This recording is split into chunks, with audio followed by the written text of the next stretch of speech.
والإسلام ديني ومحمدا رسول الله ويقيني. Amal yang paling afdal adalah melaksanakan puasa-puasa sunat. Khusus untuk bulan Muharram nanti itu ada puasa sunat yang disebut dengan puasa Asyura. Yang paling bagus puasa itu tanggal 9, 10, 11. Kalau tidak sanggup 3 hari, karena kata Nabi SAW, jangan sama puasanya dengan puasa Bani Israel. Khaliful Yahud. Bedakan puasa kamu dengan puasa orang Yahudi. Orang Yahudi itu puasanya cuma tanggal 10 saja. Maka supaya kita beda dengan Yahudi, puasa 9, 10, 11. Kalau tak sanggup 9, 10, 11, pilih 2 hari saja, 9, 10. Nah, ketika Nabi sampai ke kota Al-Madinah Al-Munawwarah, Nabi melihat orang-orang Yahudi di Madinah itu puasa. Di Madinah ada 3 orang Yahudi.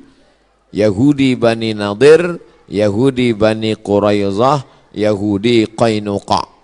Mereka tak makan, tak minum pada hari itu. Nabi bertanya, "Ma hadza?" Hari apa ini? Mereka menjawab, "Hadza yaumun salihun." Ini hari yang baik. Najjallahu fihi Musa wa aghraqa fihi Fir'aun.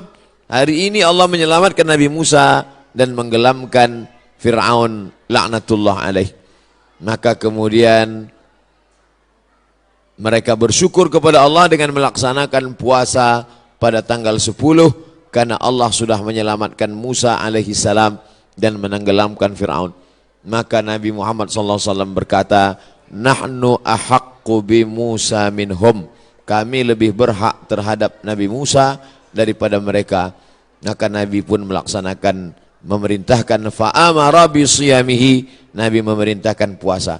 Jadi tentang puasa Asyura ini tidak ada ikhtilaf antara ulama tentang disyariatkannya berdasarkan hadis-hadis yang sahih tuntunan Nabi Muhammad sallallahu alaihi wasallam. Oleh sebab itu kita yang berbadan sehat, khususnya bagi perempuan yang banyak punya hutang puasa kemarin, dengan berpuasa di Asyura 9, 10, 11, dia sudah bisa mengqadha, mengganti 3 hari puasa yang tinggal. Karena perempuan yang kemarin tinggal puasanya di bulan Syawal, di bulan Muharram, di bulan Ramadan, itu bisa diganti bulan Syawal sebanyak 6 hari. Orang yang berpuasa 6 hari di bulan Syawal otomatis dapat pahala puasa sunat walaupun niatnya qadha. Begitu kata Imam Abu Zakaria Al-Ansari dari kalangan mazhab Syafi'i yang disebutkan dalam kitab Fatawa Al-Azhar oleh Syekh Atiyah Saqar. Niatnya niat qadha saja, tidak niat sunat. Karena kalau niat sunat, qadha tak dapat. Tapi kalau niat qadha, maka otomatis pahala puasa sunatnya dapat. Begitu juga dengan orang yang puasa Senin Kamis, niat qadha dia hari Senin, maka qadhanya lunas dan pahala Senin dapat. Niat qadha dia hari Kamis, pahala qadhanya dapat dan otomatis dapat pahala puasa sunat. Begitu juga dengan nanti 3 hari di bulan Asyura, di bulan Muharram itu 9, 10, 11. Niatnya niat qadha, nawaitu sauma qadha'in. Saya berniat puasa qadha mengganti yang Ramadan tinggal kemarin. Apakah karena haid, maaf cakap, atau karena menyusukan anak, atau karena mengandung anak, atau karena baru melahirkan karena nifas, maka mesti diganti. Cara yang paling efektif adalah sekali dayung 2-3 pulau terlampaui. Walaupun ini masalah perempuan, tapi laki-laki mesti tahu. Karena semua laki-laki punya istri, punya anak perempuan, punya kakak perempuan, punya adik perempuan. Inilah perlunya fiqhul mar'ah, fikih perempuan. Dengan melaksanakan puasa, badan sehat. Karena ternyata makanan yang kita makan itu banyak bakteri racun di dalamnya. Kenapa padi kita bisa tumbuh tak ada dimakan wereng? Karena ternyata disemprot dengan pestisida. Kenapa buah apel yang kita makan itu tidak berulat? Karena ternyata ulat tak mau memakan apel karena ada pestisida. Bahkan ikan asin yang kita makan pun itu kena formalin. Makanya tak dikerubungi lalat. Lalat pun tak mau. Kita aja yang mau makan ikan asin tuh. Oleh sebab itu orang yang pandai ditengoknya mana ikan asin yang tak dikerubungi lalat tak dia beli. Walaupun nampaknya segar. Begitu juga dengan ikan. Dulu kita tahu ikan cuma di es saja. Sekarang ikan disiram, direndam pakai formalin. Akhirnya kita memakan racun. Maka muncullah ada kanker darah, kanker tulang, cancer kata orang barat. Tak ada obatnya sampai sekarang. Ternyata penyakit-penyakit ini bisa hilang dengan menerapkan namanya terapi fasting. Fasting artinya menahan makan. Orang barat tak tahu puasa. Mereka tetap makan buah, makan ringan, minum air putih. Tapi mereka tak makan dari pagi sampai siang sampai malam. Ternyata kalau kita tidak makan, maka badan kita memakan diri kita sendiri. Itulah racun-racun hilang di dalam badan. Kalau orang menerapkan terapi fasting tak makan ini selama 8 hari dalam sebulan. Subhanallah, Masya Allah. Ini belum lahir Nabi, belum lahir lagi orang yang menemukan penyakit ini sudah diajarkan oleh Nabi Muhammad SAW. 8 hari tak makan dalam sebulan, Senin Kamis, Senin Kamis, Senin Kamis, dan Senin Kamis. Maka siapa yang melaksanakan puasa Senin Kamis, tapi yang lebih bagus lagi adalah lebih banyak daripada Senin Kamis. Karena kalau Senin Kamis cuma 8 saja, tapi yang lebih banyak daripada itu adalah 15 hari. Ahabbus saum ilallah saumi Daud. Puasa yang paling disukai Allah adalah puasa Nabi Daud alaihi salam. Yasumu yauman, puasa hari ini, makan besok. Puasa hari ini, makan besok. Adapun saya menyampaikan tentang puasa ini karena kebetulan kita di hari baik, bulan baik. Bukan berarti saya sedang puasa, tidak. Jadi jangan nanti ketika diajak makan, Ustadz itu cuma pandai ceramah aja itu. Buktinya dia makan juga. Ini pun ceramah ini tak terlalu lama. Karena tadi saya dapat kabar cepat sikit, kepiting ini udah mau lari gitu. Jadi intinya pulang nanti Bapak Ibu sekalian, Bapak-bapak sampaikan pesan ke istrinya supaya mengganti puasa. Nanti kalau ada yang bertanya, apa isi ceramah Ustadz Somad tadi? Supaya kau ganti puasa. Karena suami disuruh Allah, ya ayyuhalladzina amanu, wahai para suami, qu anfusakum, jaga dirimu, wa ahlikum, istrimu, anakmu, naro, jaga dari api neraka, yaitu dengan melaksanakan puasa. Ibu-ibu, perempuan-perempuan banyak tahan makan, tahan minum. Apa nama programnya? Diet. Dia mau diet, kurus. Diet, tahan makan, tahan minum. Tapi orang diet tak dapat pahala. Tapi kalau orang puasa, dua-duanya dapat. Pahala dapat, qadha lunas, pahala sunat dapat, diet menyusul. Dengan syarat jangan diganti di waktu malam. Karena banyak juga mengqadha puasa di waktu siang, mengqadha makan di waktu malam. Tak dapat apa-apa. Oleh sebab itu maka badan sehat, otak sehat, orang yang sedang melaksanakan puasa menanamkan takut kepada Allah Subhanahu wa taala. Takut menganiaya orang, takut menengok yang haram, takut membicarakan aib orang. Kalau sedang puasa Asyura itu nanti mana ada orang mau membicarakan aib orang lain? Ibu-ibu yang ditelepon kawannya cerita tentang tetangga, anak si fulan, istri si fulan, tak mau dia bicara. Jangan bicarakan aib orang lain, stop. Nanti malam baru kita bahas, kata dia. Haram, tak boleh. Man lam yada qaulaz zur, siapa yang tak meninggalkan cakap kotor, cakap yang tak baik, membicarakan aib orang lain, menganiaya, falaisa lillahi hajatun fi ayyada'a ta'amahu wa syarabahu. Tak ada gunanya dia tahan makannya, dia tahan minumnya kalau tidak menahan cakap kasar, aib, ghibah, namimah. Jadi yang paling bagus diisi pada bulan haram ini, Dzulqa'dah, Dzulhijjah, Muharram, ini adalah puasa sunat. Tapi ada 4 hari di bulan ini tak boleh puasa. Di antara 3 bulan ini ada 4 hari tak boleh puasa. Itulah dia tanggal 10, tanggal 11, tanggal 12, tanggal 13. Kenapa tak boleh puasa? Karena hari raya daging kambing melimpah ruah. Walaupun tak semua bisa makan kambing ini, karena asal ditengoknya, baru menengok bungkusnya aja udah naik darah tingginya. Belum lagi makan dagingnya.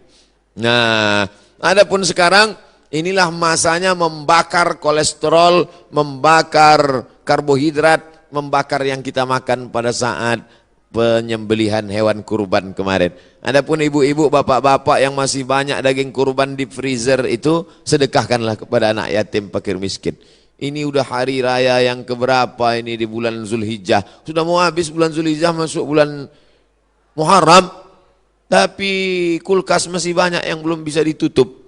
Masih menyipak kaki kambing itu lagi. Oleh sebab itu, maka ini menunjukkan kita ini ada sifat tamak. Ada sifat tak ingin rezeki kita itu dimakan orang lain.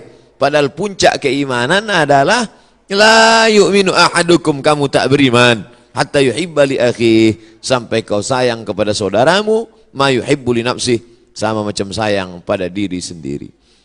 Tak sampai hati kita, makanan itu hanya lewat di leher kita. Kalau enak rendang kambing, gulai, soto, capcay, sop itu di lidah kita, di leher kita, maka kita bagikan kepada yang lain. Makanya kata Nabi SAW, idza tabakhta fa'akthir ma'aha. Kalau kau masak, banyakkan kuahnya. Kita disuruh masak banyak kuah. Untuk apa? Bagi kepada tetangga. Jadi kalau daging tadi tinggal 2-3 potong, masaklah nanti sore, banyakkan kuahnya. Bagikan. Tapi jangan gara-gara ceramah nih, ibu tuh hasil bersedekah, kuah aja isinya. Apa maknanya? Sedangkan sikit saja dia bisa berbagi, apalagi banyak. Oleh sebab itu maka dalam Islam. Tapi masalah lapar ini tak bisa kita ceritakan. Lapar bukan teori. Tak bisa diceritakan lapar menurut bahasa, lapar menurut istilah, lapar menurut etimologi, lapar menurut terminologi. Lapar mesti dirasakan. Setelah kita rasakan lapar itu, maka muncullah rasa berbagi. Lapar Ramadan sudah lupa, udah agak lama. Ramadan, Syawal, Zulqa'dah, Zulhijjah, 5 bulan setelah itu datang kita disuruh mengingat lapar lagi. Itulah dia lapar 3 hari, tanggal 9, tanggal 10, tanggal 11. Ngaji jangan cuma pengajian aja. Pengajian nonton TV, pengajian di YouTube, pengajian sekarang live langsung, cukup. Jangan sekedar pengajian tapi langsung diamalkan. Pulang dari sini, ambil spidol, tengok mana kalender, tanggal 9, tanggal 10, tanggal 11, garis di bawah, puasa Asyura. Andai, maaf cakap, pas tanggal 9, 10, 11, dia haid, maka dapat tetap pahalanya, karena sudah ada niat. Innamal a'malu binniat. Ibu kenapa tak puasa? Mohon maaf, saya sedang halangan. Tapi niat sudah sampai. Adapun laki-laki tak ada alasan. Kau kenapa tak puasa? Aku niat aja sudah sampai. Anda tetap laksanakan. Maka bapak membangunkan istrinya. Rahimallahu mar'an, Allah merahmati laki-laki yang membangunkan ahli bait keluarganya supaya mengingatkan dia puasa besok. Bu, omak si Pulan, besok puasa, ganti puasa qadha kau yang tinggal Ramadan kemarin. Begitulah beruntungnya kalau punya suami solehah, kalau punya suami soleh, istri solehah. Tapi kalau dapat laki Fir'aun, tak mau tahu dia. Sholat kau sembahyang, tidak sembahyang bukan urusanku, puasamu bukan urusanku. Padahal dalam Islam diajarkan kita ini mesti menjaga orang yang ada di sekitar kita, keluarga, tetangga, sahabat, kerabat. Wa anzir ashiratakal aqrabin. Berikanlah peringatan kepada keluarga-keluarga yang dekat. Ini penting sekali tentang masalah puasa ini. Semua penyakit berawal dari lambung. Semua penyakit berawal dari lambung. Oleh sebab itu maka kosongkan lambung, hilangkan bakteri. Coba tengok iklan di TV. Dari bakteri di dalam lambung itu muncul penyakit gula darah, muncul penyakit diabetes, muncul penyakit jantung koroner, muncul penyakit kanker, muncul penyakit makanan. Bagaimana supaya cara makanan tadi hilang? Ini diperbanyak puasa sunat. Bagi yang sudah puasa sunat, alhamdulillah. Bagi yang mencoba-mencoba, mudah-mudahan disampaikan Allah Subhanahu wa taala niatnya sampai akhir. Jangan takut nanti puasa sunat badan lemas, puasa sunat kecuali dia pekerja berat. Pekerja berat tidak dianjurkan puasa sunat karena dia mencari nafkah. Bapak-bapak dari tentara, kepolisian, dia berat tugas. Polisi lalu lintas. Kalau dia puasa tak sanggup. Jangan untuk menangkap, mengembus semprit itu tak sanggup. Sedangkan ini tugas negara. Tugas ini wajib. Sedangkan ini sunat. Jangan didahulukan yang sunat, meninggalkan yang wajib. Pegawai kantor camat disuruh duduk, pelayan masyarakat dari pagi sampai sore duduk. Tidur pula di musola. Orang mau ngurus KTP, akte kelahiran, perpanjangan segala macam. Mana pegawainya? Tidur di musola. Kenapa? Puasa sunat, makan haram.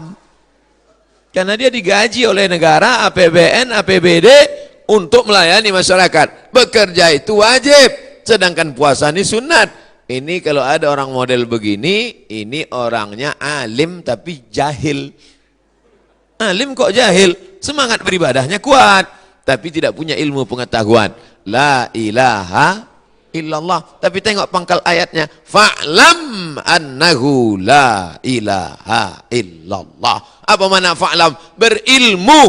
La ilaha illallah penting, tapi ada ilmu tentang la ilaha illallah. Siapa itu Allah? Awaluddin ma'rifatullah. Perkara pertama dalam agama ini adalah mengenal Allah. Wujud, qidam, baqa, mukhalafatul hawadis, qiyamuhu binafsi, wahdaniyah, qudrat, iradat, ilmun, ayat, sama, basar, kalam, kaji, sifat 20, mengenal Allah Subhanahu wa taala. Akidah pokok pangkal yang pertama.